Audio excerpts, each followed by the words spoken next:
Congo, ekolo na biso tobongisa yango. Congo, ekolo monene. Bienvenue sur Congo Liberty. Nous recevons aujourd'hui le docteur Michel Ondongo Pandi. Comment allez-vous, cher frère? Ça va très bien, monsieur Mingwa. Alors, vous êtes passé sur Congo Liberty pendant la campagne électorale présidentielle. Vous êtes un soutien affirmé du général Mokoko. Et vous m'aviez dit en off, ce n'était pas passé dans l'émission, qu'au mois de mai, mon cher Mingwa, nous serions à Brazzaville pour commencer à reconstruire notre pays. Mais aujourd'hui, docteur, nous sommes encore à Paris. Qu'est-ce qui s'est passé? Il s'est passé qu'il y a eu un hold-up électoral parce que le général a accompli sa mission. Les Congolais, eux aussi, ont accompli leur mission électorale. Ils ont écouté et suivi le général dans son appel. Et si les résultats de l'élection ont été respectés, le général serait au deuxième tour avec M. Parfait Kolela. Alors, donc vous dites que le général aurait gagné cette élection, mais aujourd'hui le général Jean-Marie Michel Mokoko serait ou est en résidence surveillée. Est-ce que vous avez des nouvelles du général? Oui, nous avons les nouvelles du général. Le général va bien, le général est serein et il attend. Il attend ses équipes. Donc, nous sommes en train de travailler pour isoler diplomatiquement ce régime illégitime. Son avocat, Maître Tricot, se trouve actuellement au Canada, puis ira à Chicago et terminera sa mission à New York, à l'ONU. Et là aussi, nous œuvrons pour que la communauté internationale puisse se mobiliser pour mettre hors du pouvoir, en tout cas, nous soutenir dans notre action à ne pas valider cet hold-up que Sassou Nguesso vient de commettre au niveau du Congo. Nous recevons aujourd'hui, comme vous le voyez, le docteur Michel Ondongo Pandi, soutien du général Mokoko. Mais docteur, aujourd'hui, le général n'est quand même pas un civil, il est en résidence surveillée. Finalement, on l'attendait sur le plan militaire aussi, ça a été un fiasco. Non, on attendait le général sur le plan d'abord électoral. Le général n'est pas venu pour faire la guerre. Il est venu se présenter à une élection que Sassou Nguesso avait décidé d'anticiper. Il est venu pour cela livrer un message à sa population, aux Congolais. Il a sillonné le pays du sud jusqu'au nord du pays avec un seul message, c'est de lui faire confiance pour qu'il rétablisse l'ordre et que ce pays puisse se retrouver. Car M. Sassou l'a divisé, l'a morcelé, et le général est venu pour rassembler les Congolais. Et pour cela, il a exactement accompli sa mission.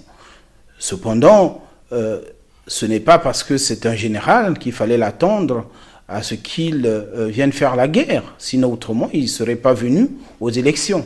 Si c'était la guerre, il formait une rébellion pour venir renverser Sassou Nguesso. Mais tout le monde est unanime que le général a fait le plein de voix dans les grandes villes du Congo, notamment Pointe-Noire, où il caracole quasiment autour de 70%. Et croyez-moi que si ces élections étaient faites dans des conditions civilisées, le général aurait peut-être gagné au Lomé dès le premier tour ces élections. Sassou Nguesso avait été éliminé dès le premier tour et vous avez bien vu toutes les manipulations auxquelles il s'est livré. Alors, docteur Michel Ondongo Pandi, vous venez de dire dans votre propos que Maître Tricot sillonnait les différentes capitales nord-américaines pour faire du lobbying pour le général Jean-Marie Michel Mokoko.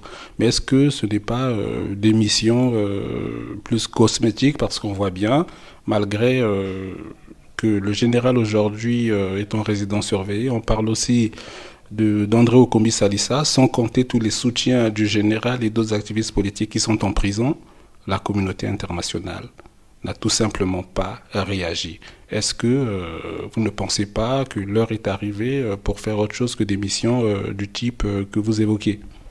Oui, donc là je parlais de Maître Tricot tout à l'heure, mais les Congolais, nous-mêmes, nous sommes très très impliqués dans ce combat. Et c'est ce que moi j'appelle en fait le plan B. Il faut savoir que le général Mokoko a insisté dans tous ses meetings, appeler les Congolais qu'ils ne doivent pas se faire voler leur victoire. Voyez-vous, à l'heure d'aujourd'hui, c'est vrai qu'on s'interroge, y avait-il pas un plan B? Mais ce que je voudrais dire à mes compatriotes, que le plan B, c'est vous et c'est moi.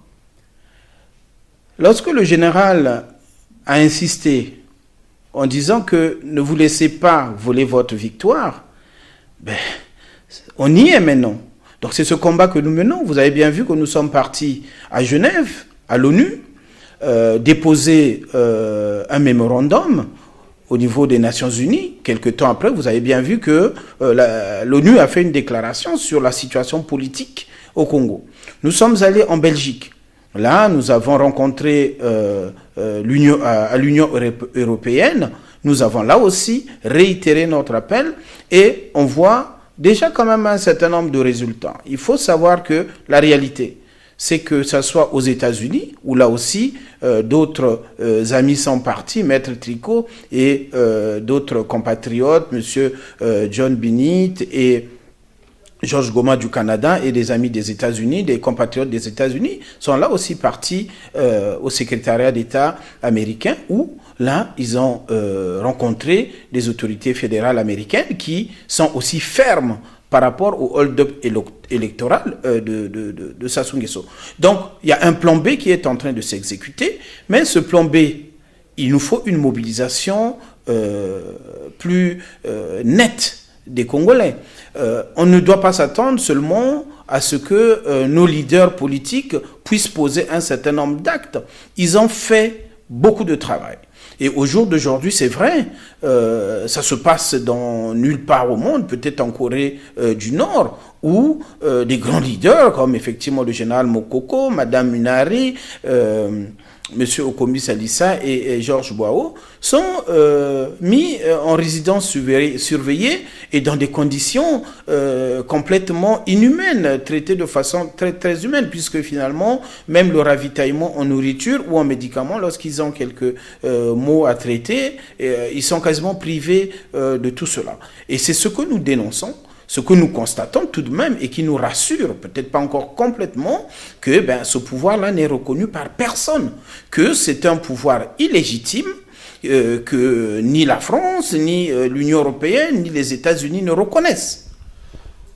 Docteur Michel Ondongo Pandi sur Congo Liberty, alors vous nous parliez du plan B qui était celui du peuple congolais.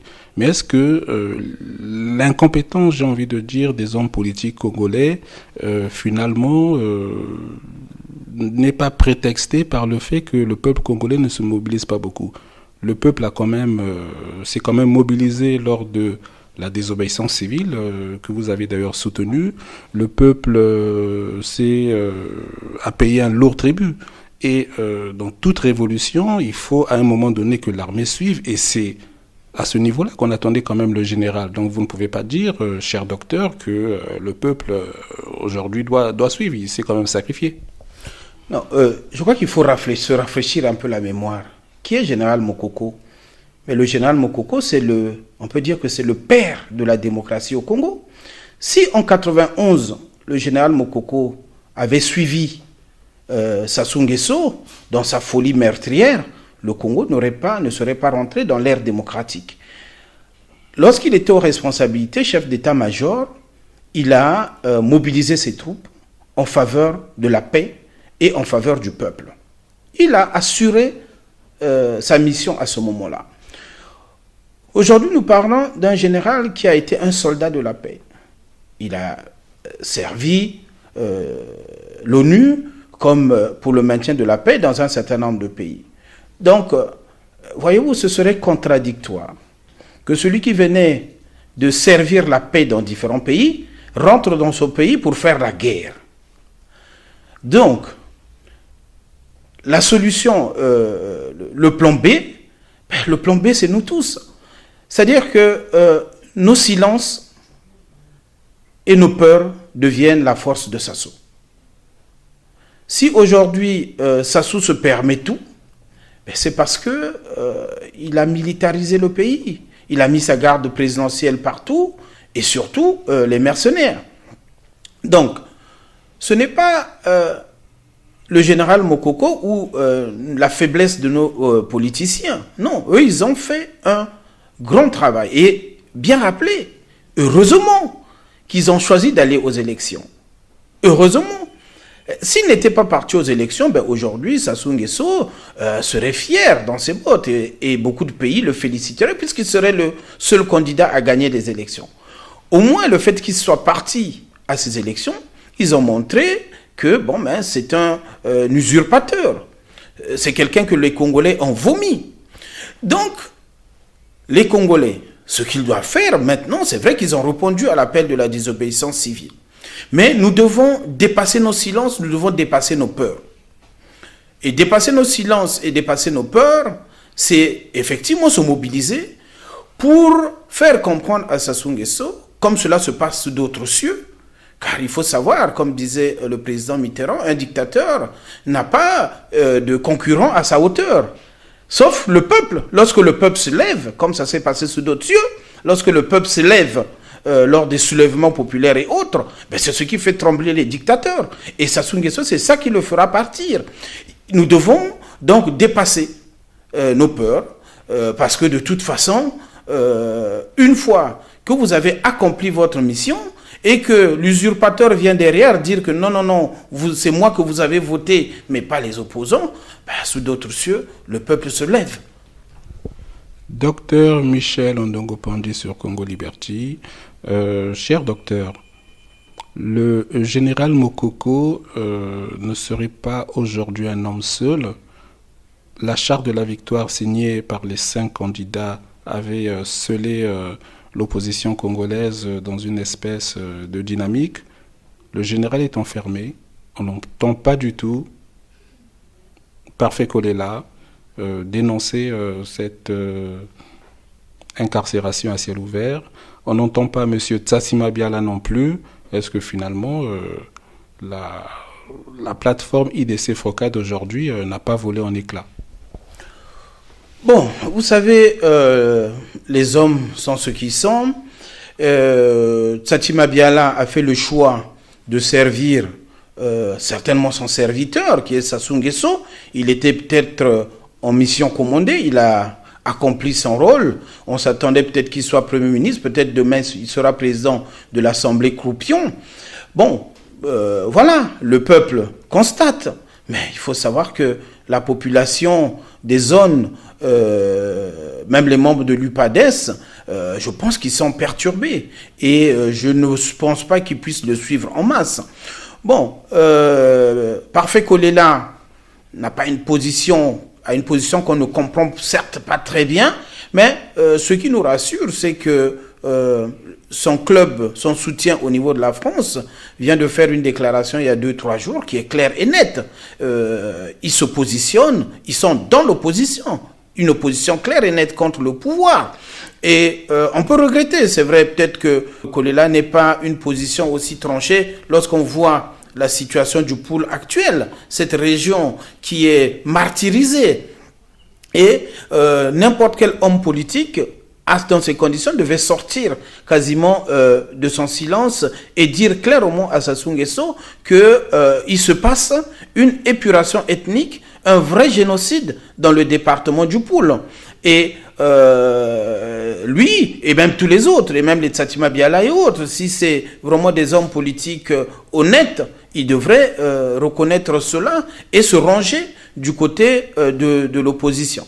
Cependant, je crois que il doit avoir, et je crois que c'est un peu le sens de la dernière déclaration de Boao, c'est qu'il y aura effectivement une réorganisation au niveau de l'IDC FOCAD, sachant que Mokoko n'était pas quasiment dans cette coalition et nous travaillons pour que les amis de Mokoko puissent se rassembler pour qu'effectivement, dans cette nouvelle majorité républicaine, les amis de Mokoko aient aussi effectivement un mot à dire. Michel Ondongo Pandji, docteur en pharmacie sur Congo Liberty. Cher docteur, en ce qui concerne le pool, à défaut de voir les leaders politiques se mobiliser, on ne voit pas non plus les Congolais d'autres régions se mobiliser à l'intérieur du pays. Comment vous l'expliquez?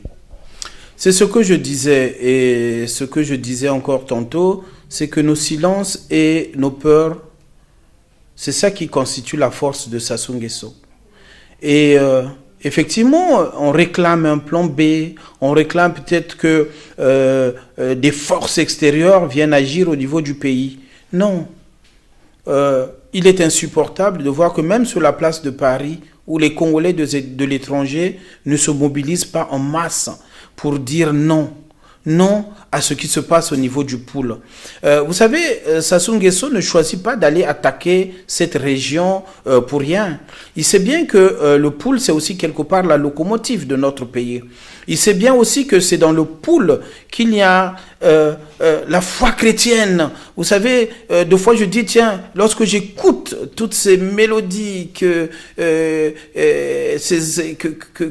qui sont chantées en lari, que Dieu donne des messages et qu'il nous les transmet dans les chansons, je dis, mais c'est comme si au Congo, lorsque Dieu parle aux Congolais, il leur parle d'abord en lari, il parle d'abord au niveau du pool. Donc c'est quand même la région de Biayeda, hein, voyez-vous. Et je crois que ce n'est pas un hasard si aujourd'hui Sassou veut d'abord anéantir cette région. C'est un plan, on en a parlé déjà depuis 1997, le plan Mouebara, mais ce plan ne concerne pas que le pool. Aujourd'hui, il attaque le pool, mais il faut savoir que c'est un plan qui va exécuter dans d'autres régions. Il avait déjà commencé depuis des années au niveau de la cuvette avec Onga ou en 97 au niveau de Wando. Donc, il ne faudrait pas que les Congolais qui sont dans d'autres régions puissent penser que non, voilà, ça se passe au pool, ce n'est pas dans ma région, donc je ne réagis pas. Non, tous les Congolais doivent se lever. Tous les Congolais doivent se mobiliser. Il y a sur la place de Paris, par exemple, les occasions de se lever. Mercredi prochain, le vendredi prochain, il y a l'ouverture à Paris du procès sur les disparus du Beach. C'est une occasion qui est donnée aux Congolais de venir en masse et montrer aux yeux du monde, aux yeux de la France, montrer que nous avons affaire à un dictateur qui, il y a environ 20 ans déjà, avait fait disparaître 320 Congolais et qu'au jour d'aujourd'hui, il continue dans ces mêmes sales besognes puisque des milliers de nos compatriotes sont obligés de fuir dans les forêts parce que Sassou Nguesso a choisi d'aller attaquer ces pauvres paysans à l'arme lourde, soi-disant pour rechercher des terroristes, alors que nous savons que c'est ce pouvoir-là qui terrorise la population pour pouvoir s'imposer dans le silence, dans la peur. Voilà. Docteur Michel Ondongo Pandji sur Congo Liberty. Monsieur Sassou Nguesso, pendant l'élection présidentielle, avait coupé les communications. Aujourd'hui, monsieur Sassou Nguesso emprisonne, tue des Congolais et bombarde la région du Pool sans que la communauté internationale ne s'émeuve. Est-ce que finalement, vous acquiescez avec moi que tout le lobbying déclaré des opposants congolais était un fiasco, que la France finalement ne soutient pas l'opposition congolaise? Non.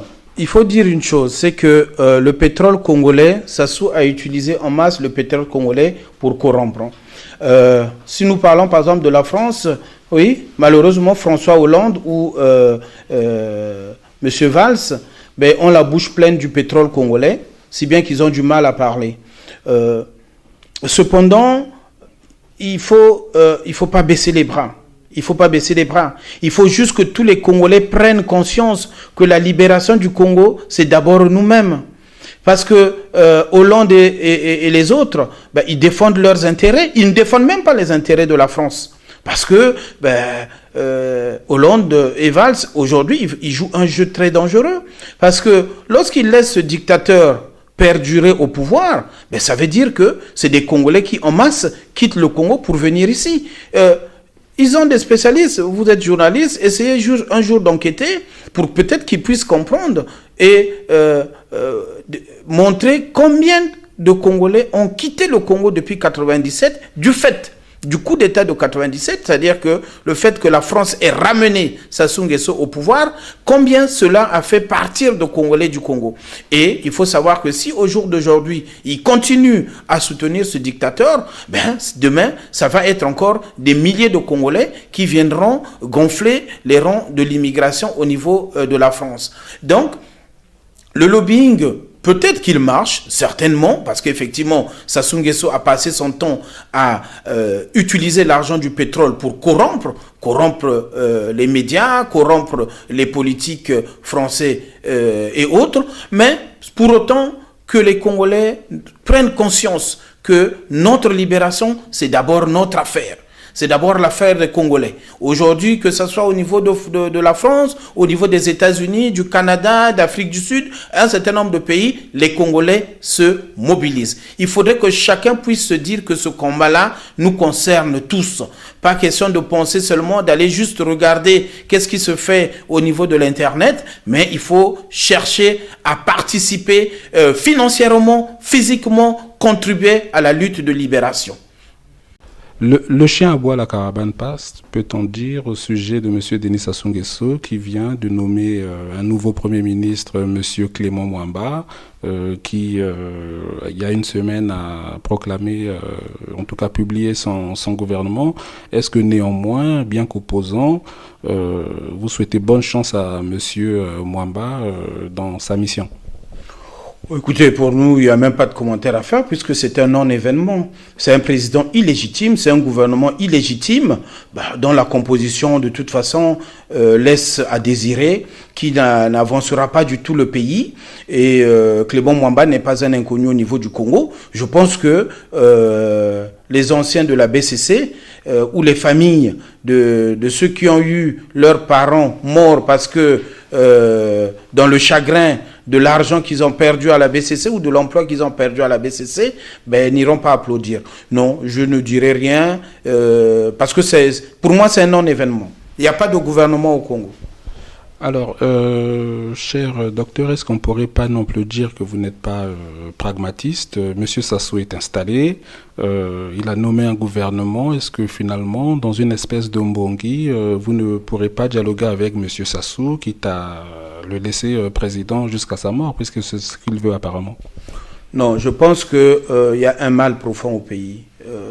Il faudrait que nous soyons tous conscients que, à un moment donné, il faut arrêter le massacre.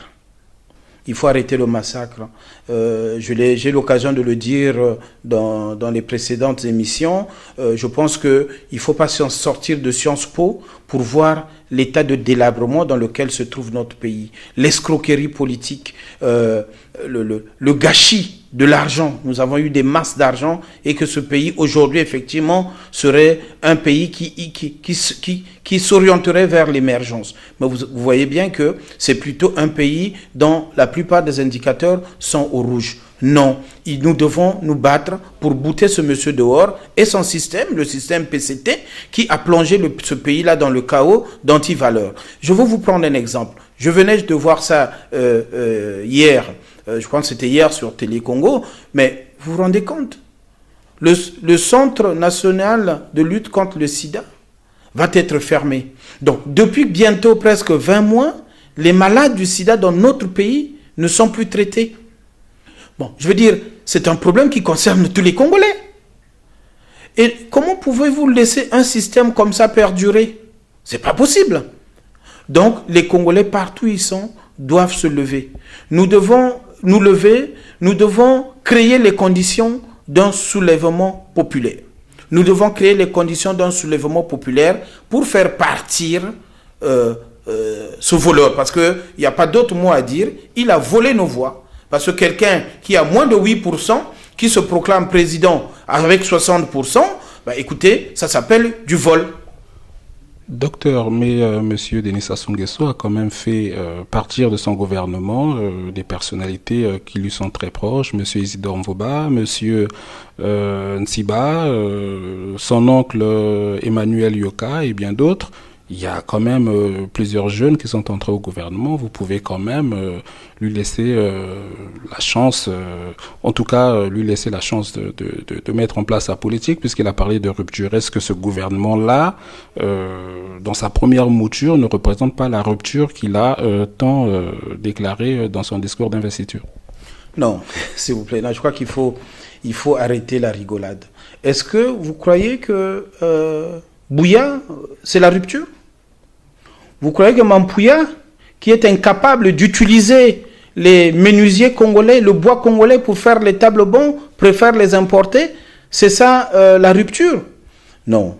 Vous me parlez de Mvouba. Ce monsieur est resté peut-être 30 ans ou je ne sais pas combien d'années ministre. Vous pouvez m'indiquer les réalisations qu'il a fait, ce qu'il laisse comme trace de son passage comme ministre? Vous me parlez de Yoka. Vous pouvez me dire, Yoka, qu'est-ce qu'il laisse comme trace pour qu'on dise, ah oui, voilà, ben, le passage de Yoka comme ministre de la Justice, voilà. C'est peut-être pour ça qu'on les a fait partir aussi.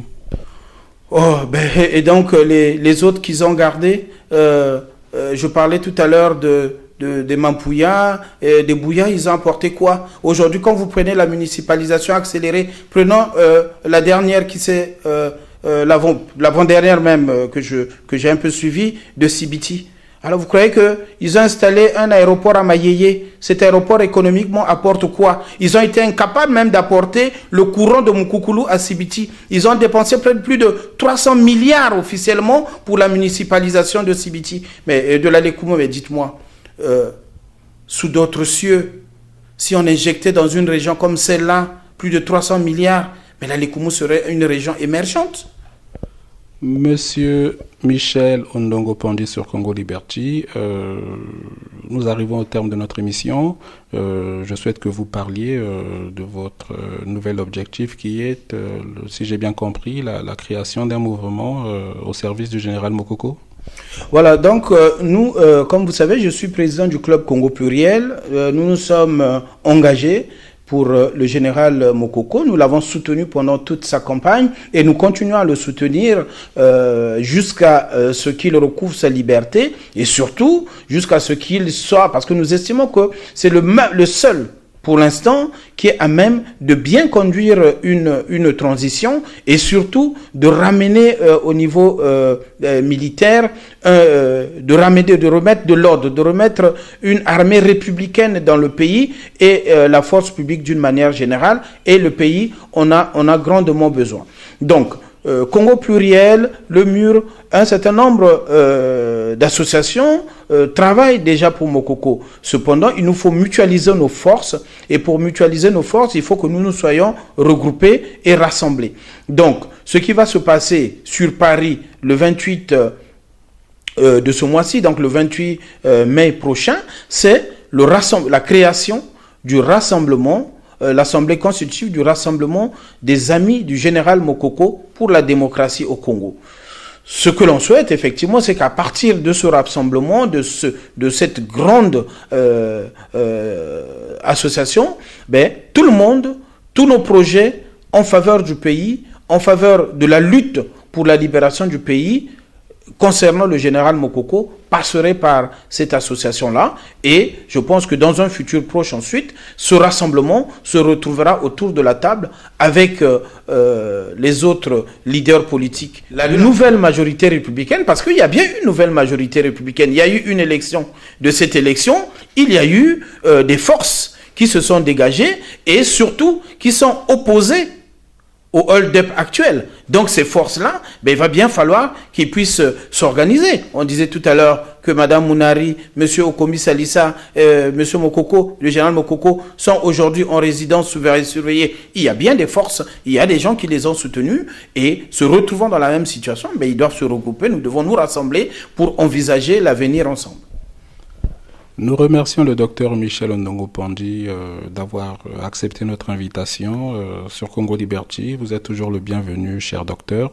Nous remercions nos auditeurs et nos téléspectateurs en vous souhaitant une bonne fin de semaine.